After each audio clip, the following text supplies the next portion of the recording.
Good afternoon, class. Okay. Ngayon, magbalik-aral muna tayo patungkol sa paksang tinalakay natin kahapon. Hindi nyo ba bang naalala kung ano paksang tinalakay natin kahapon? Okay, mahusay. Ano nga ba paksang tinalakay natin kahapon? Very good. So, ang paksang tinalakay natin kahapon ay patungkol sa Asya. So, class, kapag sinabi natin Asya, ito ang pinakamalaking kontinente sa mundo at ito ay may mga rehiyon. Ang limang rehiyon na ito ay ang Timog Asya, Timog Silangang Asya, Silangang Asya, Hilagang Asya, at Kanlurang Asya. So, ayon ang mga pinag-aralan natin kahapon. Ngayon, tayo na ay formal na natapos sa paksang tatalakayin natin ngayong araw. At ang paksang tatalakayin natin ngayong araw ay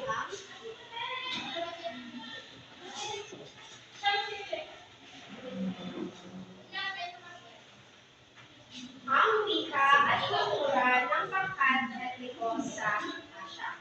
So una, tatalakayin muna natin kung ano nga ba ang pangkat etniko. Kayo ba ay may idea kung ano ang pangkat etniko? Okay, wala.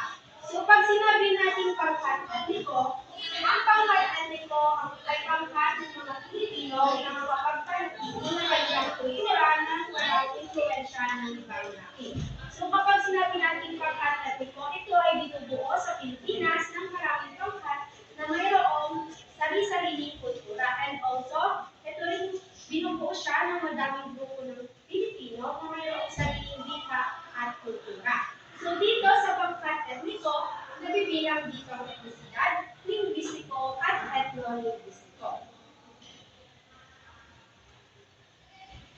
So kapag sinabi natin etnisidad, ang tawag kung saan ang isang tao ay kabilang sa isang pangkat na may iisang kultura. So dito sa etnisidad is nakikilala nila yung kanilang mga kasapi dahil sa pagkakaroon ng magkaparehas na kultura, kaugalian, paniniwala, tradisyon, at pinagmulang angkan. Naiintindihan ba? Okay. Pangalawa, linguistiko. Linguistiko naman ang tawag sa wika na ginagamit sa isang lugar. So sa linguistiko, isa siyang mahalagang larangan na kung saan nakikita natin yung kahalagaan ng wika and also dito na natin ginagawa kung paano ginagamit, dito na natin naayos or nakakuha kung paano natin gamitin yung wika sa pakikipag-usap at mag-isip. And last ay ang etno-linguistiko. Pag sinabi natin etno-linguistiko ay tumutukoy sa pagkakapare-pareho at pagkakaiba ng mga tao sa isang lugar ayon sa kultura at wikang kanilang sinasambit. So, ang etno-linguistiko ito ay pagkakapareho at pagkakasulat ng isang lahi ayon sa kultura. Ito niyo bang naiintindihan ang pangkat etniko at ang tatlong kapalog dito? Mahusay. Ngayon, dumako naman tayo sa wika. So, kayo ba ay may idea kung ano ang wika? Okay. Kapag sinabi natin wika, ang pangunahing salin upang mabuo ang pagkakakilanlan ng mga grupo na etno-linguistiko. So, class, ang wika ay isang mahalagang larangan ng isang pangkat etno-linguistiko. And also, ang wika ang nagiging salamin ng isang lahi sa buong daigdig ayon sa kultura. So, class, ang wika ay nahati sa dalawang uri. Ito ang tunal at non-tunal. Pag sinabi natin tunal, ang kahulugan ng mga salita at pangungusap ay nagbabago ayon sa tono ng pagbigkas nito. Ang ilang halimbawa sa tunal ay ang wikang Chinese, Burmese, at Vietnamese. So dito sa tunal, kapag nagbago ang tono ng boses, ibig sabihin magbabago rin yung kanyang ibig sabihin. So ito ay karaniwan sa Timog Silangang Asya at Silangang Asya. So for example, sa wikang Chinese, yung salitang ma, kapag nagbago yung tono niya, which is magkaiba yung ibig sabihin. Kapag pataas, ang ibig sabihin ng ma sa kanila is ina, and kapag pababa naman ang tono ng boses, ang ibig sabihin ng ma sa kanila ay kabayo. Ngayon, tunay ay ang pagbabago sa tono ng mga salita ay hindi nakapagpapabago sa kahulugan ng mga salita at pangungusap. Ang ilang mga halimbawa nito ay ang mga Japanese, Korean, Filipino, Japanese, at Khmer o Cambodian.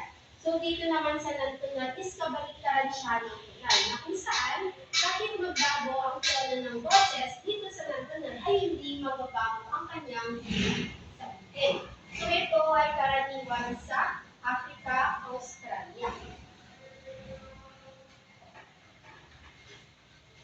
Ngayon, natapos na natin talakayin ang wika. Ito ba inyong naiintindihan?